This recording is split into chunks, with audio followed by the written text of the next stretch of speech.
بسم اللہ الرحمن الرحیم۔ السلام علیکم۔ اپنی تنگ دستی اور بدحالی سے پریشان اور فکر معاش میں الجھا ہوا نوجوان حسن ایک برہمن گنگو کے پاس جا پہنچا۔ گنگو برہمن نے حسن کو بیلوں کی جوڑی، زمین کا ٹکڑا اور 2 ملازم دے دیے۔ ایک دن ہل چلاتے ہوئے حسن کو زمین سے سونے کے سکوں سے بھرا ہوا برتن ملا۔ حسن کی ایمانداری نے یہ سونا قبول نہ کیا اور وہ سونا لے کر گنگو برہمن کے پاس چلا گیا۔ گنگو برہمن حاکم وقت غیاث الدین تغلق کا ملازم تھا۔ گنگو برہمن حسن کی ایمانداری سے متاثر ہوا اور اسے بادشاہ کے پاس لے گیا۔ حسن کی ایمانداری کی بنا پر اسے امیروں میں شامل کر لیا گیا۔ جب گنگو برہمن نے حسن کا ذائچہ نکالا تو اسے پتہ چلا کہ حسن کا مرتبہ بہت بلند ہوگا۔ تو گنگو نے حسن سے وعدہ لیا کہ جب تمہیں کوئی مرتبہ نصیب ہو تو اپنے نام کے ساتھ میرا نام بھی شامل کر لینا، تاکہ میرا نام بھی رہتی دنیا تک قائم رہے اور خزانچی کا عہدہ ہمیشہ میری اولاد کے پاس رکھنا۔ حسن نے دونوں وعدوں کی لاج رکھی اور اسی وقت اپنے نام کے ساتھ گنگو برہمنی کا اضافہ کر کے حسن گنگو برہمنی بن گیا۔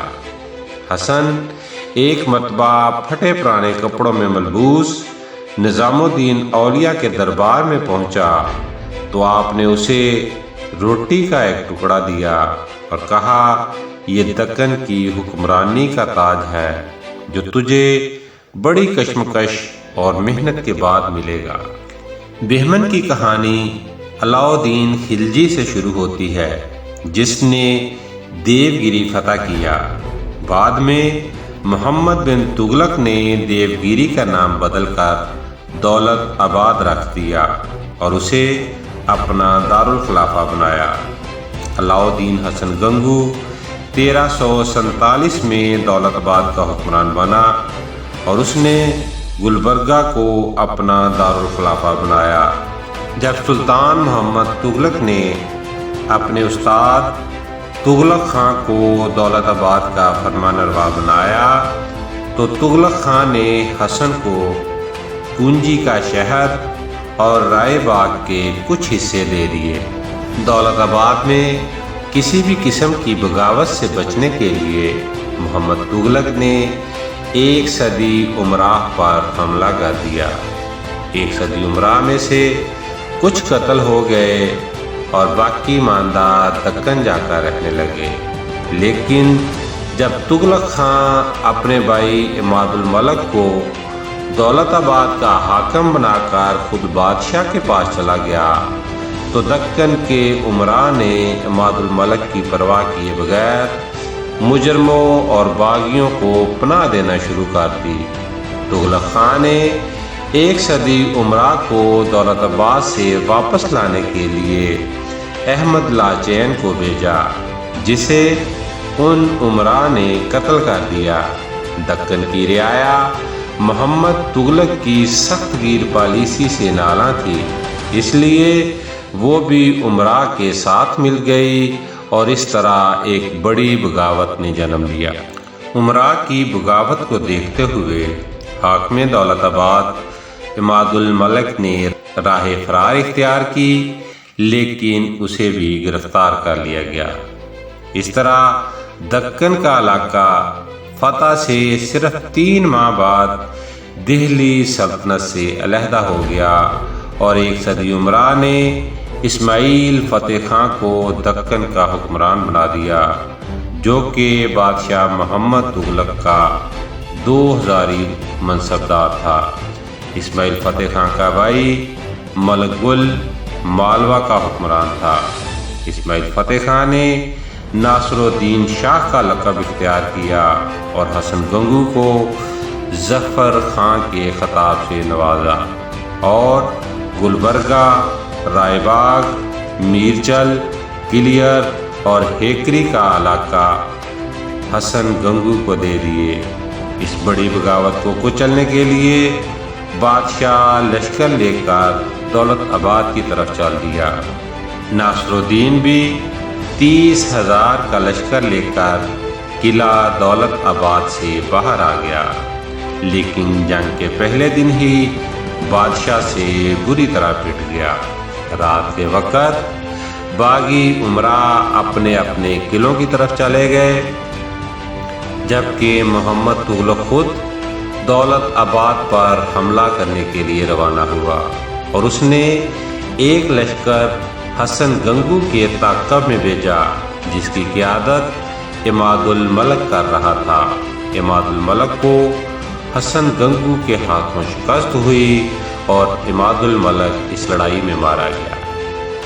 جب عماد الملک کی موت کی خبر محمد تغلق کے لشکریوں تک پہنچی، جو کہ قلعہ دولت آباد کا محاصرہ کیے ہوئے تھے، تو تغلق کے لشکریوں کے حوصلے پست ہو گئے۔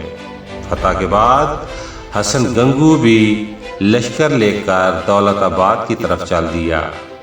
حسن گنگو کی آمد کی خبر سن کر شاہی لشکر محاصرہ چھوڑ کر واپس چلا گیا۔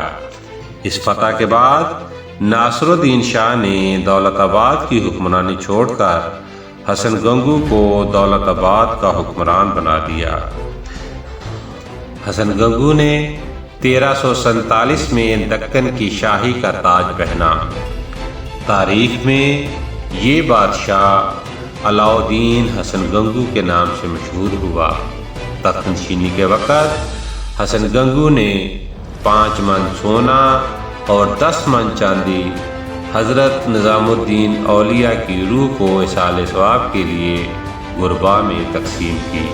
حسن گنگو نے ایفائے عہد کرتے ہوئے گانگو پنڈت کو خزانہ شاہی کا مختار بنایا۔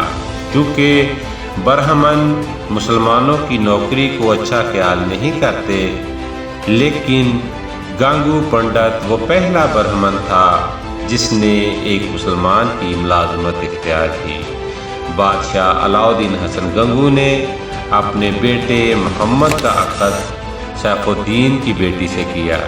جلد ہی اسماعیل فتح خان حسن گنگو کے جاہ و جلال سے حسد کرنے لگا اور حسن گنگو کے خلاف سازشیں کرنے لگا، لیکن بادشاہ کے قہر کا شکار ہوا اور قتل ہو گیا۔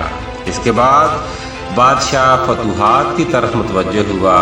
سب سے پہلے کرناٹک کی مہم پر عماد الملک تاشقندی اور مبارک خان لودھی کو بھیجا، جو کامیابی سے ہمکنار ہوئے۔ اس کے بعد بادشاہ نے خود گجرات کا رخ کیا، لیکن راستے میں بیماری کی وجہ سے واپس آ گیا۔ جب بیماری لمبی ہو گئی تو بادشاہ نے سلطنت کو 4 حصوں میں تقسیم کیا۔ حسن آباد گلبرگہ سے لے کر رائے چور اور مدگل کی حکمرانی سیف الدین کو دے دی۔ دولت آباد، بیئر اور مونگی پٹن کی اضلاع اپنے بھتیجے خان محمد بن علی شاہ کے حوالے کیے۔ برار اور ماہور صفدر خان، جبکہ بیدر، کندہارا، مزور، کولاس اور تلنگانہ کا علاقہ اعظم ہمایوں ملک سیف الدین کے بیٹے کے حوالے کر دیا۔ جب بادشاہ کو شفا نہ ہوئی اور موت کا یقین ہو گیا تو بادشاہ نے سارا مال و متاع علماء میں تقسیم کر دیا اور 1358 میں اس جہان فانی سے رخصت ہو گیا۔